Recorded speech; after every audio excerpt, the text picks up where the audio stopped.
This week on The Current, we're taking a look at the effects of gentrification in Los Angeles.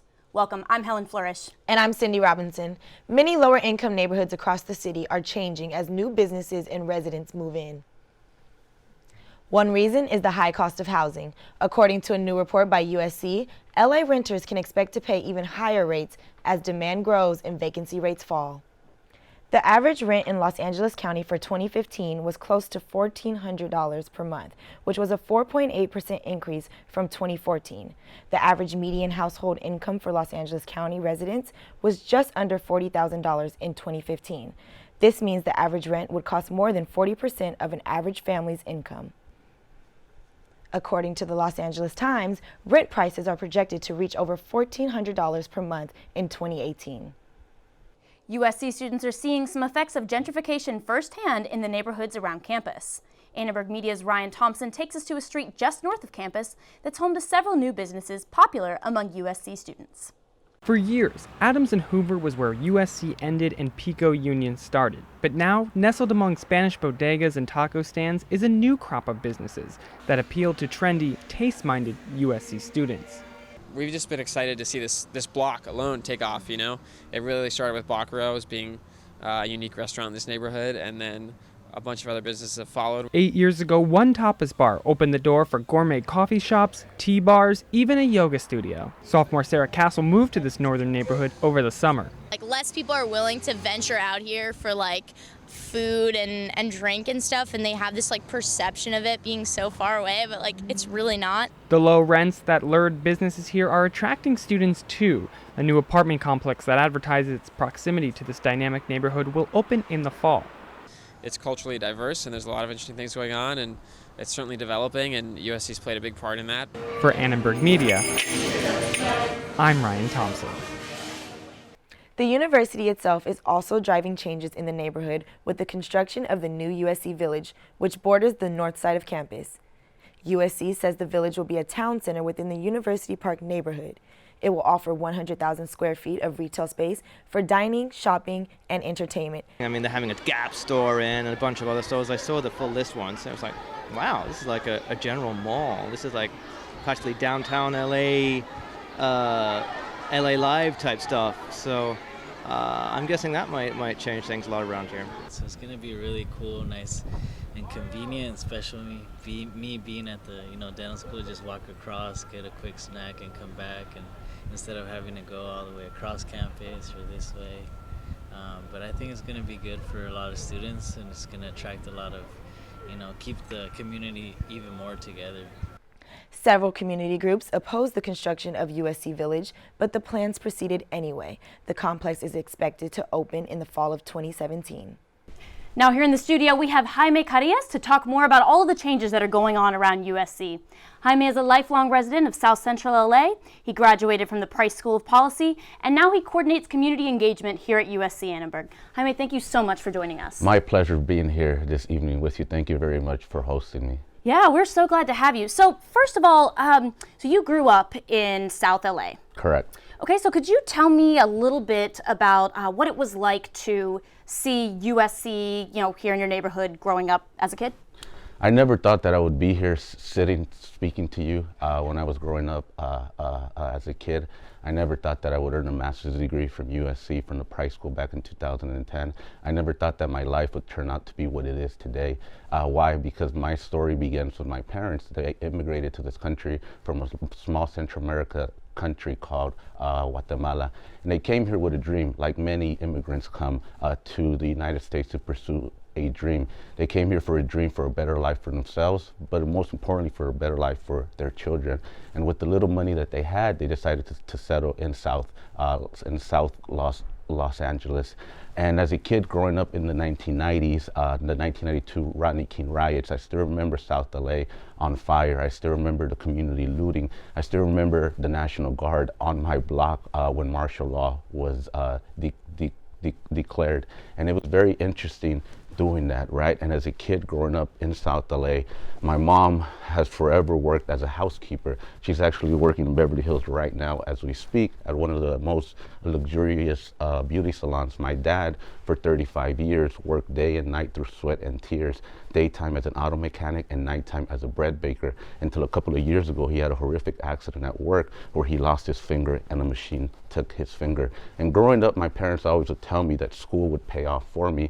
And ironically, we had one of the best universities in the world in our backyard that we could walk to, that we could ride bicycles to.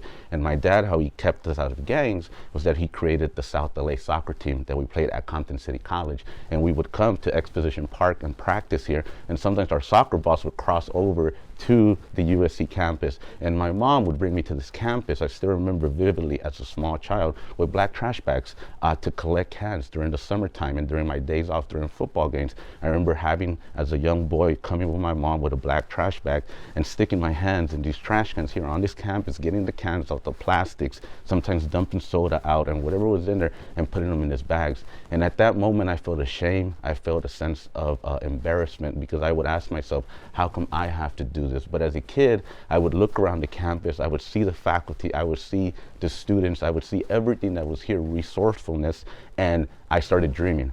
I started dreaming that maybe one day I could come to school here. I started dreaming that maybe one day I could go to college. And I remember asking my mom that I wanted to go to school here. And my mom, like a lot of first generation parents who aren't aware of the educational system here in this country, told me the truth. She said, son, that's great, but we don't have money for you to go to USC. And what I tell parents now is she was telling me the truth. We didn't have the $50,000 that USC charges in tuition. But what my mom didn't know is the programs that this university offers to youth in the community. My mom didn't know about the federal Pell Grants, about FAFSA, about scholarships, even something called loans. And at that time, when your mother tells you that, you go from dreaming to just thinking maybe it is possible. So growing up here, USC has a very special place in my heart, because as a kid, I saw this kid growing up and the cans. And then in 2010, I was fortunate enough, in 2008, as an undergraduate student,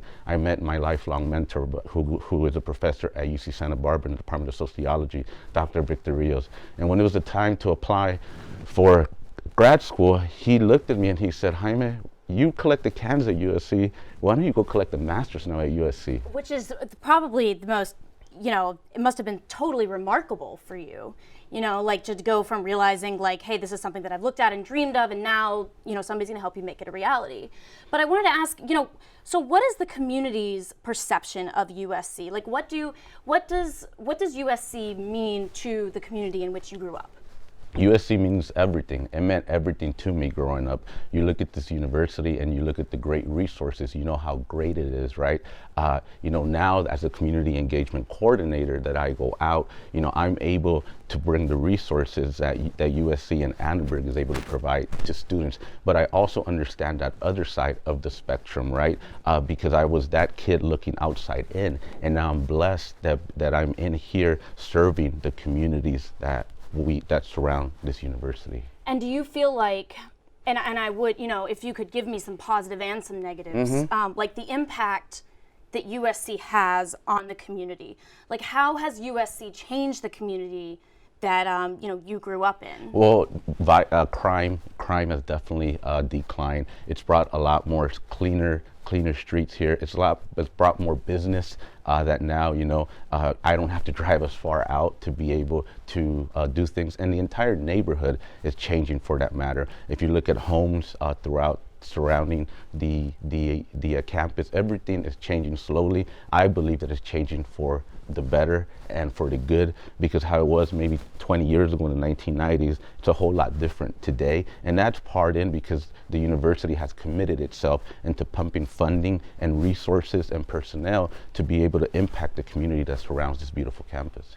Do you feel like, though, that, for instance, we were talking about the new USC Village that is being built over on the north side of campus, and one of the, there's been a little bit of backlash from the community, so I've heard, especially by way of perhaps like driving up housing prices, driving out.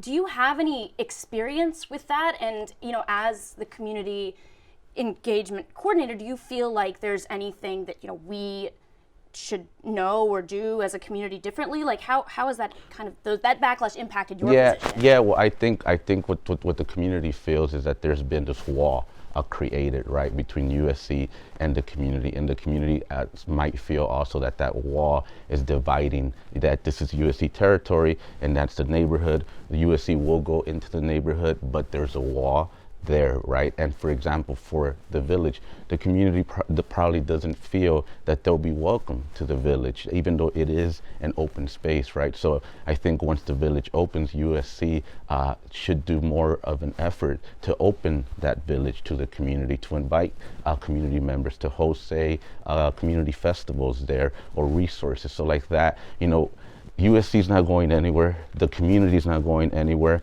The future of university and community partnerships are real, and it's not to confront each other, but rather to collaborate with each other. That is fantastic. Thank you so much for being here with us today. I really appreciate it, Jaime. It's been wonderful talking to you. If you want to learn more about Annenberg's community engagement, you can visit the Student Services Suite at ASC 140. Gentrification is also reaching the city of Inglewood. Annenberg Media's Brad Stryker has more on big changes in store for the city. You've probably already heard the news, but Inglewood is building an NFL stadium that's going to be brand spanking new. Don't know the details? Here's what we're looking at. The stadium's going to be about 300 acres and will hold around 80,000 people. To put that in perspective for you, take the size of Disneyland and double that. And with the new stadium comes the return of the Rams. They were LA's team for 50 years until they left in 1995. Everyone make sure to say, welcome home. Alright, let's put a price tag on this puppy. The stadium's gonna cost around $2.6 billion. That means this will be the world's most expensive sports arena. This whole thing is going to be finished just in time for the 2019 NFL season. Until then, the Rams will share the LA Memorial Coliseum with the USC Trojans. Fight on! This deal is bringing in more than just a stadium. Look forward to 2,500 living units, a 6,000-seat performance area, and a bunch of new restaurants and stores. There's even going to be a lake and a movie theater.